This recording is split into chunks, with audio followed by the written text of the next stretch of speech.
Dans cette vidéo, je vais vous parler des chestbinders, un vêtement compressif qu'on utilise principalement pour cosplayer des personnages masculins ou au torse plat. Évidemment, ça c'est quand on n'utilise pas de faux torse, quand on voit pas le torse. Parce que quand on voit le torse ou quand il y a un torse musclé, ça c'est autre chose. Restez bien jusqu'à la fin. C'est important si vous voulez tout savoir sur les chestbinders, sur leur utilisation, la durée et où les acheter. Donc je vous invite fortement à rester jusqu'à la fin. De par mon expérience, la meilleure façon de porter un chestbinder, c'est d'y aller en s'allongeant sur le dos. Parce que les seins vont partir comme ça sur chaque côté. Donc ça vous gênera pas trop, puis ça va faire un torse plat.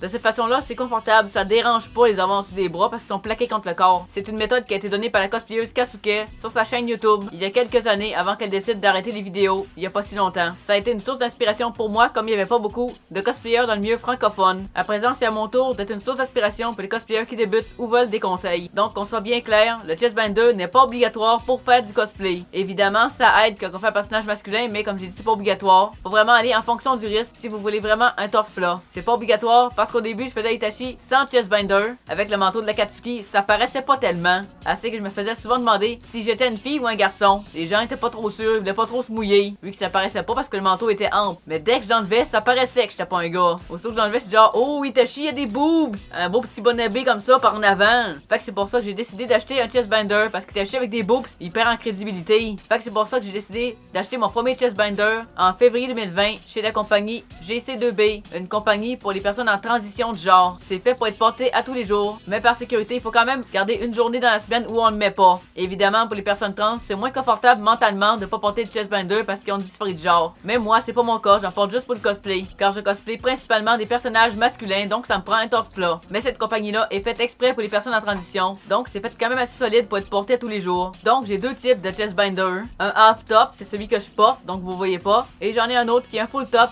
comme un débardeur brassière. Je l'ai montré déjà il y a 2 ans. Comme ça, c'est très long. Ça prend tout le torse. Mon autre chestbinder, c'est juste cette partie-là, comme une brassière. Le reste, ça, c'est typique à celui-là. Et comme vous voyez, c'est un matériau qui n'est pas extensible, comme ça. C'est très rigide. Et la partie blanche ici, c'est ça qui couvre le torse. Ça, c'est ivoire, c'est le plus pâle, mais celui que j'ai sur moi est un peu plus foncé. Mais ça se voit pas parce que je le porte en dessous des vêtements. Donc on voit qu'ici, c'est assez extensible. On voit que ça bouge. Puis la partie binder, typiquement, c'est celle qui est dans le vent ici qui bouge pas, comme ça.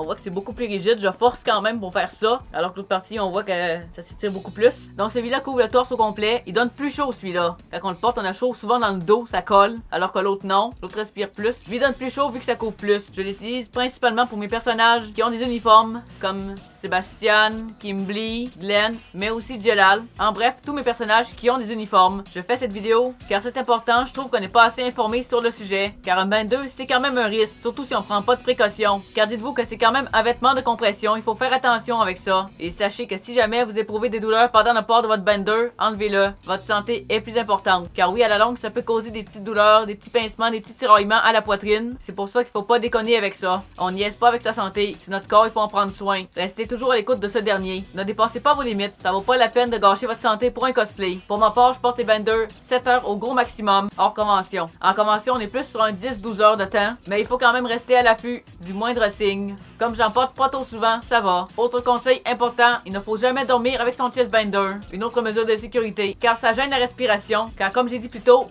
ça écrase la poitrine comme ça, donc ça empêche de bien respirer, c'est important de bien s'oxygéner pendant son sommeil. Le jour, on peut dealer avec ça. Ah, et aussi, asthme plus chestbinder égale pas bon ménage. Évidemment, comme je suis asthmatique, je respire moins bien avec ça, mais c'est à moi de gérer le risque. Je connais mes limites, puis je sais ce qu'il faut faire, puis ce qu'il faut pas faire. Donc c'est sûr que quand je fais beaucoup d'exercices physiques, je suis plus essoufflé que d'habitude. Mais c'est normal, ça écrase la poitrine comme j'ai dit. Mais je le ressens surtout quand je monte des côtes, c'est pour ça que j'ai décidé de changer de lieu de tournage. Parce qu'au début j'étais au parc de la rivière Beauport, mais la forêt pour faire mes tournages était en bas d'une grande côte. Et à chaque fois que je la remontais, ça me tuait, donc j'ai décidé de changer de lieu. Maintenant je tourne au domaine Mézeray, parce que la forêt est en sol plat, puis c'est plus accessible. C'est entre autres pour des raisons de santé, puis pour être moins essoufflé, parce que la descente de la côte, c'est correct. La remontée, c'est autre chose. C'est la remontée le pire, pas la descente. Parce que c'était dans des sentiers en contrebas. Comme il n'y a pas beaucoup d'informations sur internet, je voulais prendre des informations auprès de mes amis trans, parce qu'ils n'en parlent pas beaucoup sur internet, c'est dur d'avoir des informations.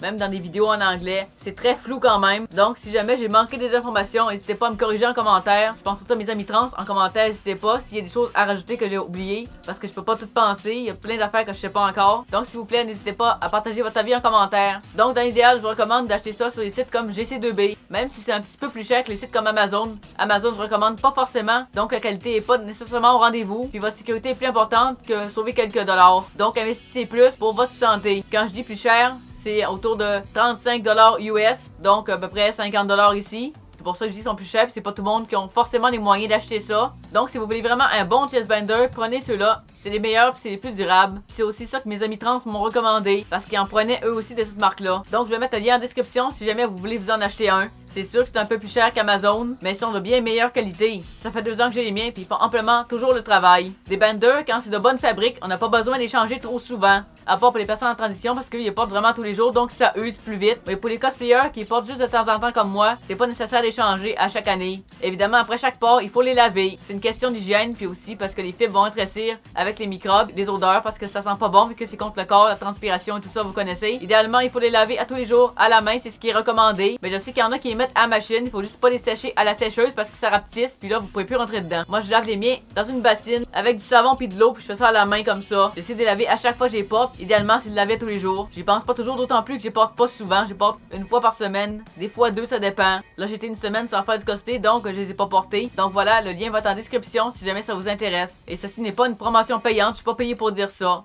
Au même titre que les lentilles, le bender, je peux pas les mettre pour dormir avec. Puis de toute façon, j'enlève mes cosplays avant de dormir, ce qui est quand même logique.